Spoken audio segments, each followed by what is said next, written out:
उपमुख्यमंत्री एकनाथ शिंदे यांचा बालेकिल्ला असलेल्या ठाण्यात वर्तुळाकार मेट्रो प्रकल्पावरून वादाला तोंड फुटलंय।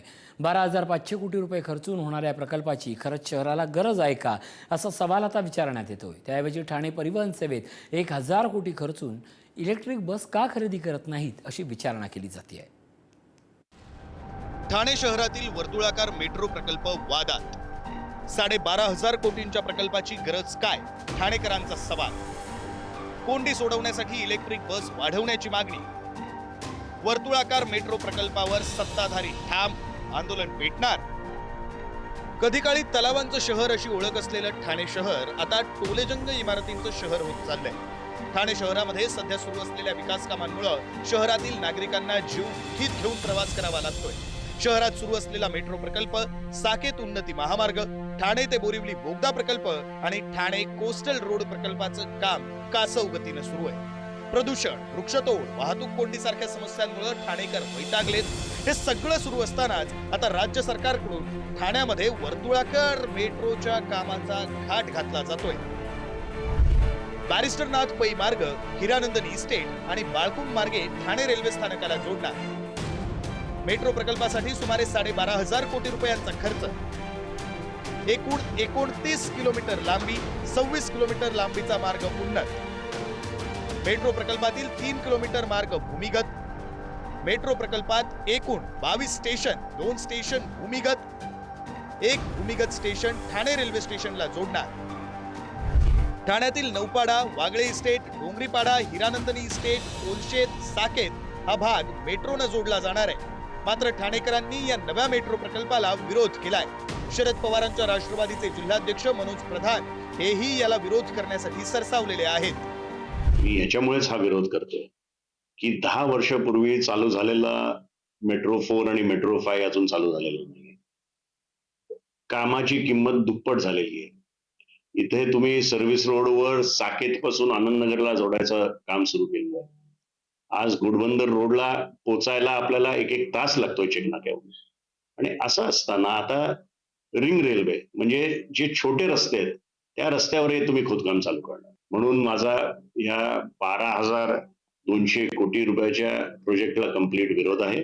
माझं म्हणणं आहे की त्यापैकी 1,000 कोटी जर तुम्ही परिवहनला दिले आणि बस सेवा, अगदी इलेक्ट्रिक बस सेवा जरी चालू केली तरी त्याचा फायदा या ठाणेकर नागरिकांना होईल। शहरात सुरू असलेल्या इतर प्रकल्पांचं काम अर्धवट असताना नवा प्रकल्प कशासाठी असा प्रश्न विचारण्यात येतोय। ठाण्यामध्ये होणारी वाहतूक कोंडी, घोडबंदर रस्त्यावरील बंद केलेले सर्व्हिस रोड, मोठ्या प्रमाणात होत असलेली वृक्षतोड, ठाणे महापालिकेची कोलमडलेली परिवहन सेवा याकडे राज्य सरकार आणि पालिका प्रशासन लक्ष देण्याची गरज व्यक्त होतीये। वर्तुळाकार मेट्रो ऐवजी ठाणे शहरात इलेक्ट्रिक बसची संख्या वाढवली तर वाहतूक सुरळीत होईल आणि खर्चही कमी लागेल असं ठाण्यातील तज्ञ मंडळी सांगतायत। बघत असेल की जागोजागी आज ह्या नवीन प्रकल्पामुळे ट्रॅफिकची समस्या आहे, आज धुळीची समस्या वाढलेली आहे। आज आपण बघत असेल तर लोक त्रस्त आहे।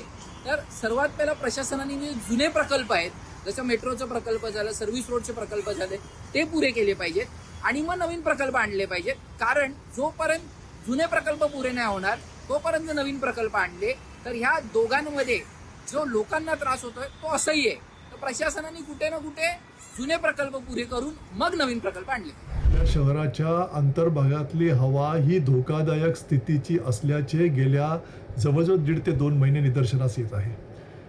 याचं मूळ कारण आहे ते सगळ्यात मोठ्या प्रमाणावरती झालेली झाडांची कटाई। सगळ्या मुख्य रस्त्यावरची सगळी सावली अदृश्य व्हावी इतक्या मोठ्या प्रमाणावरती ही कटाई झालेली आहे। निर्णय घेणाऱ्या सर्व प्रकारच्या अधिकाऱ्यांनी आणि निर्णयकर्त्यांनी अतिशय योग्य निर्णय घेऊन आपल्याकडच्या विकासाची संकल्पना ही पर्यावरणाभिमुख करण्याची अतिशय आवश्यकता आहे।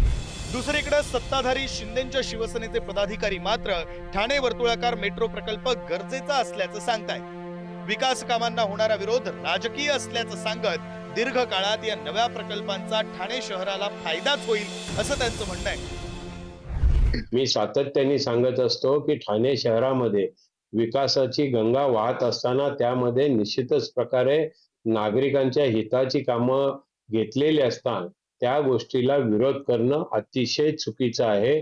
आणि हा विरोध करण्यापेक्षा या विकासाच्या मध्ये प्रवाह बरोबर राहणं हे अतिशय चांगलं होईल असं मला वाटतं. मग त्यामुळं हा विरोध हा पक्षी विरोध असू शकतो, राजकीय विरोध असू शकतो, पण ठाणे शहराच्या विकासासंबंधी अशा प्रकारच्या विरोधाला कुठल्याही प्रकारची किंमत नाही असं मी स्पष्टपणे या ठिकाणी सांगतो. विकास कामांच्या प्रकल्पांच्या कामांमुळे ठाणेकरांना अनेक अडचणींना सामोरं जावं लागतंय. ठाणे शहराचा वाढता विस्तार, वाहतूक कोंडी, प्रकल्पांचा भडीमार झाल्यानं ठाणेकर वैतागलेले आहेत. अशा स्थितीत प्रकल्पांविरोधात रस्त्यांवर उतरून आंदोलन होण्याची शक्यता वर्तवण्यात येते. निकेश शार्दूल, पुढारी न्यूज, ठाणे.